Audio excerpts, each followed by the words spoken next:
Aloha, welcome back to episode 4 of the Asthma Check. Today is going to be on emotional or behavioral health and how it applies to really any challenge in life, but from a perspective of what we're going through as we face this diagnosis of a rare and aggressive cancer and what God is bringing us through.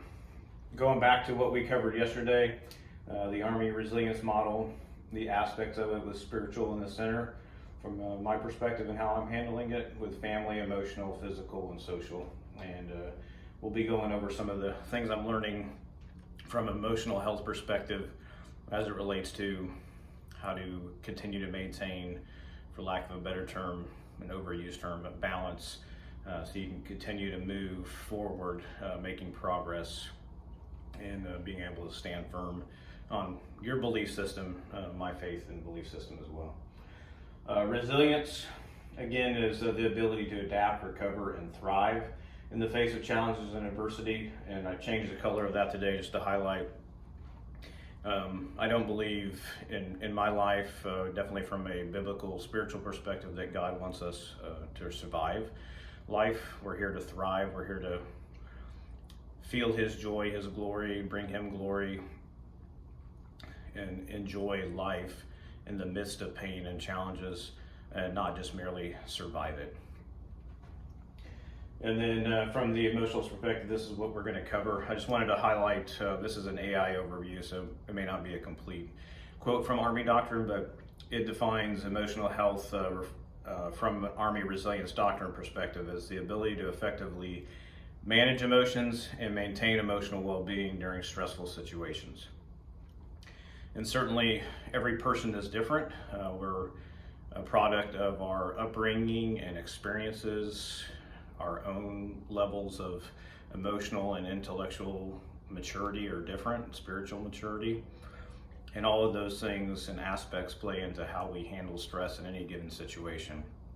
So that's why it's not just in crises that we need to have these skills or build the skills.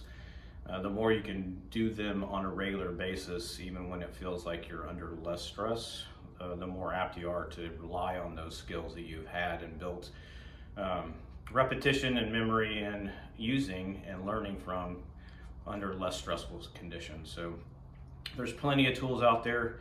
The Army Resiliency Program has plenty of those to refer to. The Army has a great EBH program embedded down to the unit level that can teach you skills when you're not in crisis, or obviously assist you and walk through with you in challenges. I'm a big proponent of preventive medicine and maintenance, and that includes emotional health, not just physical.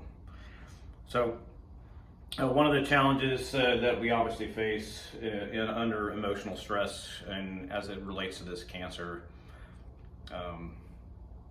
how your body reacts to that level of shock and stress is something that you need to be able to recognize. And sometimes, obviously, in those stressful situations, it's going to come at a cost of the shock and trauma of it. You may not be able to recognize all those signs and symptoms yourself. So clear communication, trusting other people to help identify when you're under stress and what those reactions are if you can't see them yourself. If I had to relate a comparison, although not equal to, the level of stress and shock when I was told that I had cancer, and a very rare and aggressive one. When I was a teenager, I took my parents' car without asking. Late at night, I was driving down a dirt road in Backwater, Kansas, out in the middle of the country, on a gravel road, and it was probably close to midnight. It was definitely dark out. I was driving at in excess of 90 miles an hour, probably closer to 100. Lost control of the car and veered into a drainage ditch, and that car went from wheels and completely flipped and onto the hood and the roof, sliding down the road for quite a while. Obviously there's a lot of mass of 5,000 pound car careening down the road on its hood, just smashing the car up. that feeling of loss of control and really only able to cry out a prayer, a couple of words of like, Jesus, help me. And thankfully I had a seatbelt on. That car, it was smashed to bits.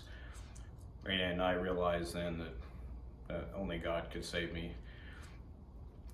That is a similar emotional and physiological response of someone telling you that you have cancer. You feel it in your blood pressure, your breathing rate. I mean, you get lightheaded. All those are initial signs and symptoms, and they can happen throughout. It's not just like, oh yeah, somebody told me I had cancer and now I can handle it.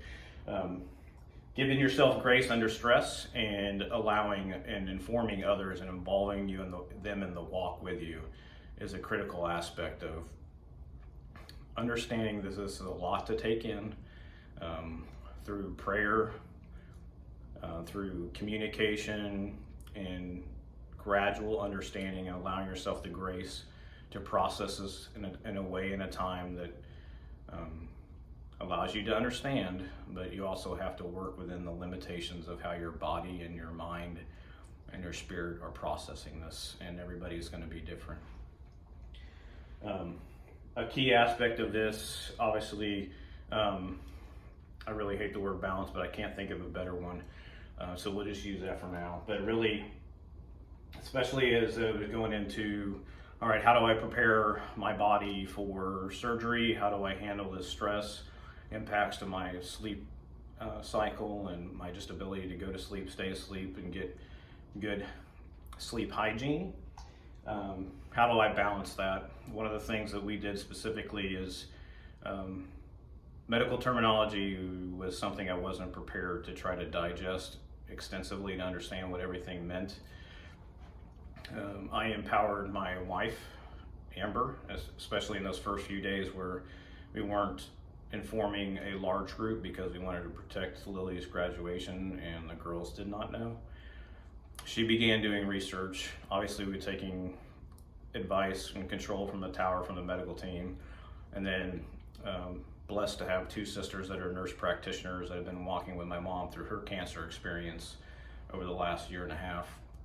And Heather and Shelley also began to do research. Although they're not an oncology background, they can help interpret medicalese into an infantryman's speak, so I can understand exactly what it means, so I can make rational decisions as we started processing what this meant for what needed to be decided and when, how we were going to discuss second opinions, surgical intervention, treatment plans, and what those steps meant, so I could process them appropriately but not catastrophize what potential outcomes when you really have to go one day at a time, one step at a time.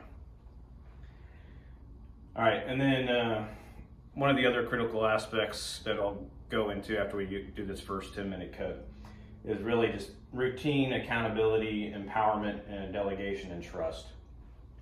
Those things are hard for a type A personality that's used to being, especially for a military individual, that's used to being in command and leading. The illusion or potentially delusion of control, and if you've been in combat, you know the feeling of the first time that I truly realized and understood how little control you do have was being ambushed, and it happened more than once. It's a weird, surreal feeling to realize that you've planned, you prepared, you rehearsed, you did a lot of things right, but the enemy gets a vote, and you have to be able to react and fight through an ambush, maintain your calm, cool, and ability to make decisions. And to be honest, being told I had cancer felt very similar. I felt like this came out of nowhere, unexpected, to no fault of anybody. But cancer is an enemy. It came at me and really blindsided our family. And I had to be able to stand back up and in the strength of God and what the grace he was giving me to be able to continue to move forward and make decisions.